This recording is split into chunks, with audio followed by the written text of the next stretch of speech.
Olá, eu sou a Maria Luísa e esse é o seminário para a disciplina de estresse oxidativo em sistemas biológicos.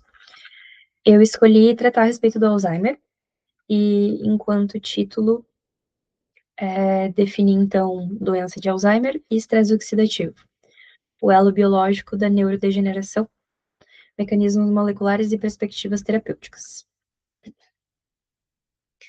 Bem, o Alzheimer, ele é a principal causa de demência no Brasil e no mundo, correspondendo a cerca de 60 a 80% dos casos de demência.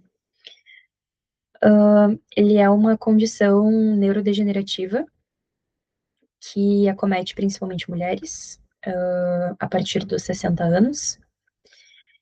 E existe uma projeção de que, ou melhor, atualmente a marca está em 55 milhões de casos no cenário global, e existe uma projeção de que atinja o número de 132 milhões em 2050 de casos.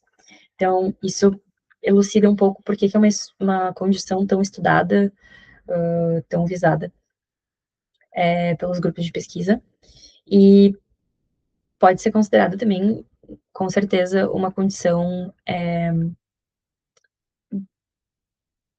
um problema de saúde pública global, assim.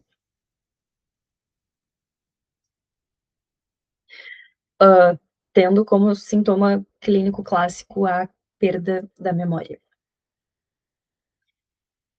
E molecularmente falando, o Alzheimer ele é classicamente caracterizado pelo acúmulo de placas beta-amiloides no meio extracelular e por emaranhados de proteína tau no meio intracelular. Então, a acumulação anormal das placas de beta-amiloide, né, placas de proteína beta-amiloide, entre os neurônios vai causar uma interrupção da comunicação celular, ao passo que a hiperfosforilação da proteína tau vai formar emaranhados que desestabilizam os microtúbulos, o que interrompe, freia o transporte intracelular. Então, muitas vezes isso resulta em morte celular. E essas duas condições, elas acontecem no início da patologia, o que pode anteceder muito o aparecimento dos sintomas clínicos, né, como a perda da memória, que é o clássico. De 15 a 20 anos, então, antes dos sintomas, essas condições moleculares podem estar acontecendo. E gerando, então, estresse oxidativo, que, como nós vimos em aula, é o desequilíbrio entre a produção de espécies reativas de oxigênio e a defesa antioxidante. Então, aqui ilustrado por uma balança. Então, quando ocorre o estresse oxidativo, nós temos radicais livres que vão reagir, então, com DNA, RNA, lipídios e outras moléculas. E por que que o cérebro é um alvo fácil de estresse oxidativo causado pelo Alzheimer, né? Porque o cérebro consome muito oxigênio, então cerca de 25% do oxigênio do corpo é consumido por essa estrutura, que é uma estrutura rica em lipídios insaturados, então além disso também pode sofrer peroxidação lipídica. E além disso também, quando comparado a outros órgãos, o cérebro ele apresenta defesas antioxidantes em menor quantidade. Além disso, a mitocôndria também apresenta, pode ser considerado um gatilho para a produção de espécies reativas de oxigênio, tendo em vista que, quando ocorre uma disfunção do complexo 1 mitocondrial, é gerada uma fuga de elétrons. E essa fuga de elétrons, inclusive, ela gera 90% das espécies reativas de oxigênio endógenas. Então, é um processo muito considerável na criação de radicais livres, né? Na geração deles. E, além disso, a gente tem a cascata amiloidogênica oxidativa. Então, quando acontece o estresse oxidativo, as enzimas beta-secretase e gama-secretase são ativadas. Essas enzimas vão clivar a APP, que é uma proteína precursora amiloide. Quando essa proteína é clivada, ela vai produzir fragmentos beta-amiloide prejudiciais, então de uma forma que ela não deveria produzir. E isso pode ser chamado de via tóxica. Então, esses fragmentos, nesse próximo slide, vão se ligar a metais. Então, tendo em vista que o cérebro tem altas concentrações de metais, eles estão muito biodisponíveis.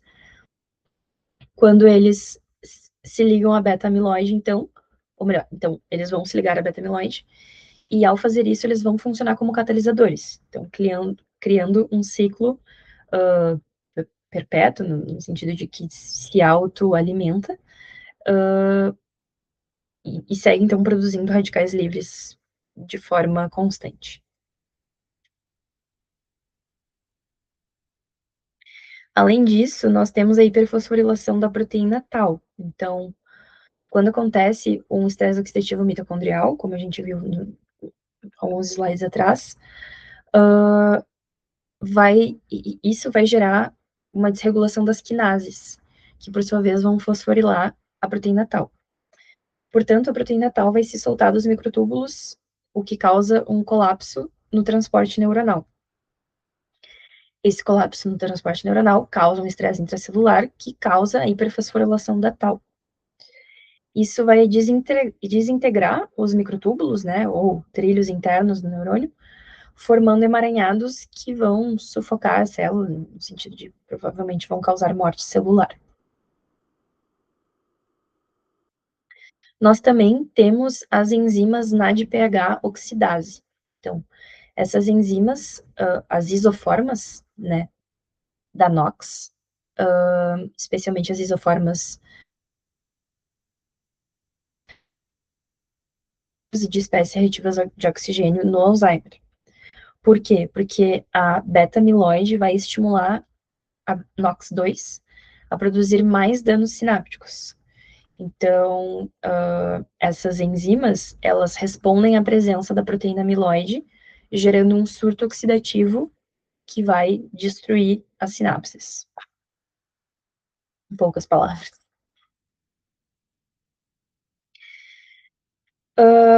Enquanto via de defesa para o estresse oxidativo, nós temos a NRF2, que é a principal via de defesa celular contra o estresse oxidativo. Então, quando ela é ativada, ela vai. A proteína NRF2 migra para o núcleo e induz a produção de enzimas antioxidantes, como, por exemplo, a SOD, superóxido de dismutase, a catalase e a glutationa. Isso vai proteger a célula contra esses danos oxidativos que nós vimos. Portanto, essa é uma via muito visada dentro dos tratamentos para o Alzheimer. E falando em tratamentos, vitamina E, curcumina e resveratrol já foram muito estudados de forma pré-clínica e tiveram resultados potencial no laboratório, como eu botei aqui, né? Mas os benefícios clínicos em humanos são limitados e não foram comprovados a ponto de serem um tratamento de fato, né, clínico, porque são terapias com muitas limitações. E como novos alvos, então, alguns artigos trazem ativadores de NRF2, como eu comentei antes, e quelantes. Então, alguns dos ativadores da via NRF2 são o sulforano, presente no brócolis, e a orientina. E os quelantes metálicos se fazem importantes, então, para diminuir a interação, né, entre os metais e a beta-amiloide, por serem compostos multifuncionais que sequestram metais.